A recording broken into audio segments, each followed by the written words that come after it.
Aangat din tayo sa kahirapan, not now, but soon. Okay? Panghawakan lang natin tong magandang message na to. Dahil time will come. Lahat ng sacrifice, lahat ng struggle, or kung ano man yung pinagdadaanan natin, isa yung way or isa yung kaparaanan na sinusubukan lang tayo ni Lord kung hanggang saan ba talaga yung tibay ng kalooban natin. At the same time, yung mga pinagdadaanan natin is prepare na tayo para sa magandang buhay, magandang future, magandang pangarap na matagal mo nang gustong-gustong maging.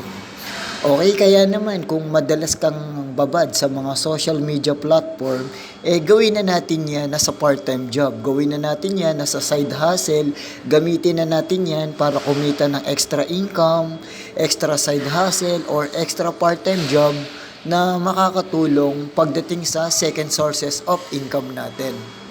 So meron akong i-offer sa iyo or meron akong i-introduce sa iyo na baka gusto mong i-check or baka gusto mong tingnan, baka gusto mong i-analyze kung ano ba yung pinagkakaabalahan ko ngayon as a full-time job na empleyado. So eto, si Live Good is a US-based wholesale club membership company.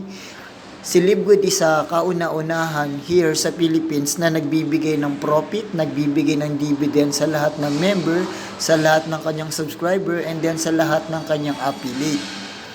So, katulad lang din siya ni SNR, Amazon Prime, Netflix, at marami pang iba. So, ang kagandahan dyan, ibinabahagi niya yung kinikita ng kanyang kumpanya sa lahat ng kanyang member. And then, number one business and most exciting company to join today. Kasi si Live Good is hindi lang siya local, but international. So, pwede mong gawin yung business mo, pwede mong gawin yung side hustle mo, pwede mong gawin yung part-time job mo, local and international. Pwede sa Pilipinas, pwede rin sa ibang bansa. Kasi, Live Good is available in over 230 countries. Global po ito. So, kaya naman napakagandang mag-business na kung saan business na napakagaang dalhin. So, si Live Good, hindi siya katulad ng iniisip mo sa mga katulad ng mga traditional na networking business na kailangan mong bumili ng package A, package B, or package C. Hindi mo na kailangan mag-invite, hindi mo na kailangan mag-recruit, hindi mo kailangan magbenta. Kasi inalis na yan kay Live Good. Si Live Good, ang business concept nito is wholesale club membership at the same time subscription business. Kay Live Good, hindi mo kailangan mag-invite, hindi mo kailangan bumili ng mamahaling product, hindi mo kailangan magbenta as long na nakasubscribe ka and continuous na nagbabayad ng subscription month after month after month. Ang kagandahan kay Live Good is nagbabayad ka buwan-buwan, time will come, si Live Good naman ang magbabayad sa'yo month after month after month and so on and so forth. Ayun yung pinakamaganda dyan kay Live Good. So, hindi na ako magtataka kung bakit napakadaming nag-join or sumasali as nagpapamember kay Live Good kasi nga ito yung mga reason, ano. Just imagine, napakagaang dalhin, hindi mo kailangan magbenta, hindi mo kailangan mag-invite, hindi mo kailangan bumili as long na nakasubscribe ka and continuous na nagbabayad ng subscription. Time will come, ang laki ng potential income na pwede mo ditong kitain. So, pwede mong i-check, pwede mong panoorin ka YouTube, pwede mong i-analyze, and I hope kung ano man yung nakita ko is makita mo rin kasi I believe 100% ito rin yung makakatulong sa'yo. Time will come. Okay? Earn from subscription monthly kay Live Good kasi nga nagbibigay siya ng profit, nagbibigay siya ng dividend sa lahat ng members, sa lahat ng subscriber niya. So what are you waiting for? Pwede mong i-check kay YouTube, pwede mong i-check kay Google or sa lahat ng platform kasi talaga naman napaka-trending nitong business opportunity na to. Okay, how to be a Live Good affiliate member? So, mag-sign in ka lang sa link ng tao na nag-share ng opportunity na to. Let's say, for example, ako, kung video ko, yung napanood mo or napakinggan mo or napadaanan ka nito sa notification mo, may makikita ka naman dyan na link na kung saan yung link na yan, pwede kang mag-sign in dyan, ilalagay mo lang dyan yung full name mo, last name mo, and then yung email address mo. And then ang maganda dyan, makikita mo nag-explain yung pinakang may-ari ng Livegood na si Ben Glinsky about background ni Livegood, kung ano ba si Livegood, kung paano ba si Livegood nagwo-work, paano ba ito tinatrabaho, paano ba yung kanyang compensation plan, and so on and so forth. So kasi ang dyan, ang pinakang the best talaga dyan is kailangan talaga natin dyan ng extra side hustle, extra part-time job. Kasi kung umaasa lang tayo sa single sources of income, is ganito lang yung paulit-ulit na mangyayari sa atin. Trabaho, sweldo, bahay, utang. Trabaho, sweldo, bayad, utang. Ulit-ulit lang. So, ang maganda kasi dyan, habang nasa mundo ka ng full-time job, katulad ko, is tumitingin ka na, is naghahanap ka ng part-time job, extra income, extra side hustle na kung saan makakatulong talaga sa'yo pagdating sa second sources of income. Sabi nga ni Fernando Po Jr., gusto mo ng pagbabago, wala ka namang ginagawang bago. Alright, so napakagandang message nito.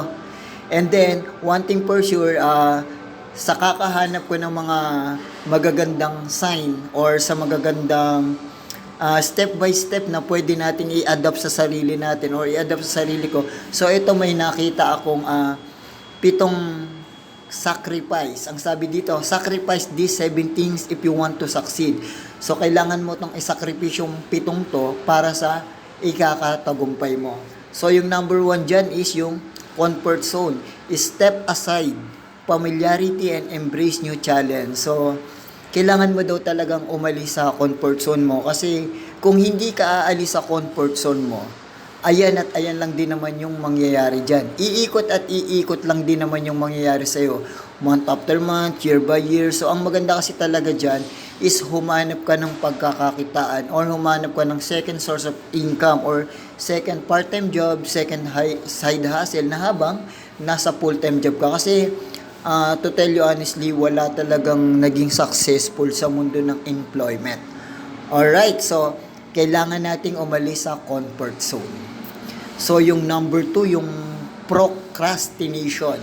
Develop discipline and manage time effectively. Yung kasabihan na mamaya na, bukas na, next month na, next year na pwede naman pala nating gawin today.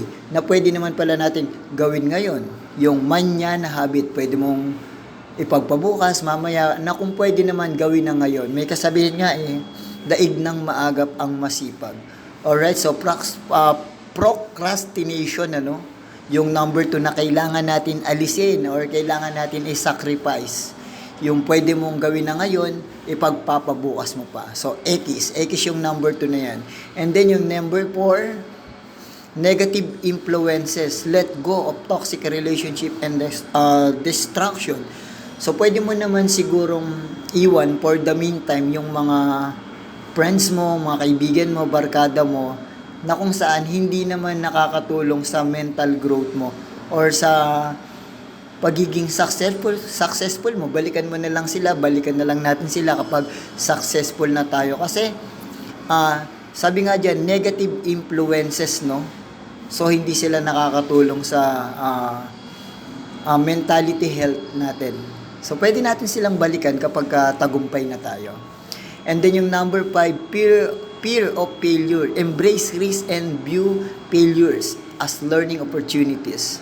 So, wag kang matakot na magkamali. Kasi dun sa pagkakamali, dun tayo natututo, dun tayo tumitibay, dun tayo tumatatag sa mga pagkakamali na yon. So, kailangan natin i-embrace yun. Wag natin tingnan yon as a pagkakamali natin. Bagkos, tingnan natin yon as a learning stage ng proseso ng buhay na kung saan papunta tayo sa grow. Papunta tayo na kung saan tayo titibay, kung saan ka lalakas, at kung saan ka gagaling. Alright? And then yung number 6, yung free time natin, no? Yung free time na instead na babad tayo sa mga social media platform katulad ng YouTube, Facebook, TikTok, at marami pang iba. So, pwede nating ilaan yung free time natin katulad nitong ginagawa ko na habang nag-aantay mag-open yung store, is ginagawa natin tong part-time job na to, ginagawa natin tong side hustle na to kasi time will come.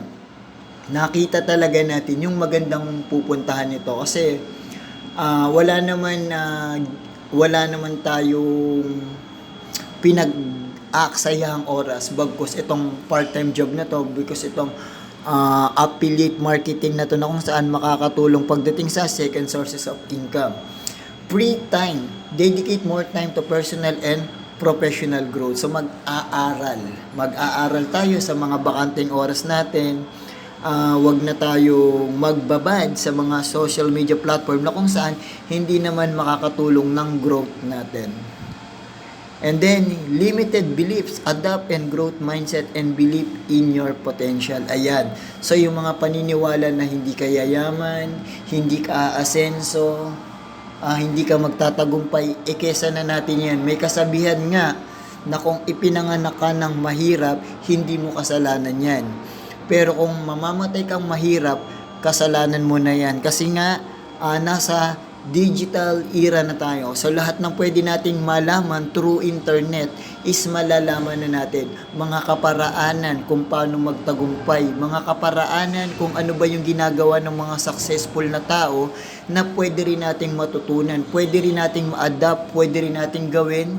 Kasi nasa digital age na tayo, nasa digital era na tayo. So, i-adapt natin yan and then tanggalin natin yung mga maling paniniwala.